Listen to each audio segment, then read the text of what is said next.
రాబోయే లోక్సభ ఎన్నికల్లో ఒంటరిగానే పోటీ చేస్తామన్నారు సీఎం మమతా బెనర్జీ. పశ్చిమ బెంగాల్లో సీట్ల సర్దుబాటుపై కాంగ్రెస్తో ఎలాంటి సంప్రదింపులు జరపలేదన్నారు. పంజాబ్లో ఆపు ఒంటరిగానే పోటీ చేస్తుందన్నారు సీఎం భగవంత్ మాన్.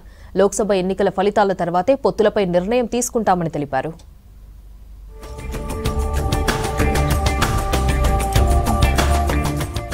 రాబోయే లోక్సభ ఎన్నికల్లో బెంగాల్ నుంచి తమ పార్టీ ఒంటరిగానే పోటీ చేస్తుందన్నారు తృణమూల్ కాంగ్రెస్ అధినేత్రి సీఎం మమతా బెనర్జీ. పార్లమెంటు ఎన్నికల్లో ఇండియా కూటమితో ఎలాంటి పొత్తు పెట్టుకోబోమన్నారు. కాంగ్రెస్ తో టీఎంసీకి ఎలాంటి సంబంధాలు లేవన్నారు. ఎన్నికల తర్వాత పొత్తులపై నిర్ణయం తీసుకుంటామని చెప్పారు మమతా బెనర్జీ.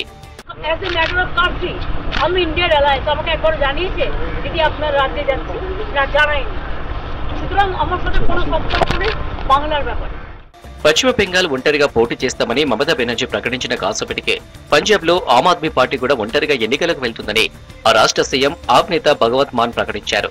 పంజాబ్ లో కాంగ్రెస్ తో పొత్తు ఉండదని తెలిపారు. పంజాబ్ లోని అన్ని లోక్సభ స్థానాల్లో ఆమ్ ఆద్మీ పార్టీ ఒంటరిగానే పోటీ చేస్తుందని చెప్పారు. ఇప్పటికే ఆమ్ ఆద్మీ పార్టీ 40 మంది అభ్యర్థులతో షార్ట్ లిస్ట్ తయారు చేసిందన్నారు భగవంత్ మాన్. 2024 में लोकसभा चुनाव में आम आदमी पार्टी के पक्ष में 13-0। देखो ये तो उनका काम है, ये ममता नहीं कोई बात नहीं, वो हो सकता है कोई उनके साथ बातचीत चल रही हो उस लेवल पे, लेकिन पंजाब में हम ऐसा नहीं करने वाले। पंजाब में कांग्रेस से हमारा कोई టీఎంసీ ఆమ్ ఆద్మీ పార్టీల నిర్ణయంతో కూటమిలో గందరగోళ పరిస్థితి నెలకొంది. దీంతో అప్రమత్తమైన కూటమి నేతలు దిద్దుబాటు చర్యలు చేపట్టారు. తృణమూల్ పార్టీ ఇండియా కూటమికి బలమైన పిల్లర్ అన్నారు రాహుల్ గాంధీ. మమతా బెనర్జీ లేకుండా ఇండియా కూటమిని ఊహించుకోలేమన్నారు. టీఎంసీతో సీట్ల పంపకంపై చర్చలు కొనసాగుతాయన్నారు కాంగ్రెస్ నేత జయరాం రమేష్. ఇండియా కూటమి ఐక్యంగానే ఉంటుందన్నారు జయరాం రమేష్. इंडिया गठबंधन की कल्पना हम नहीं कर सकते ममता जी के बिना।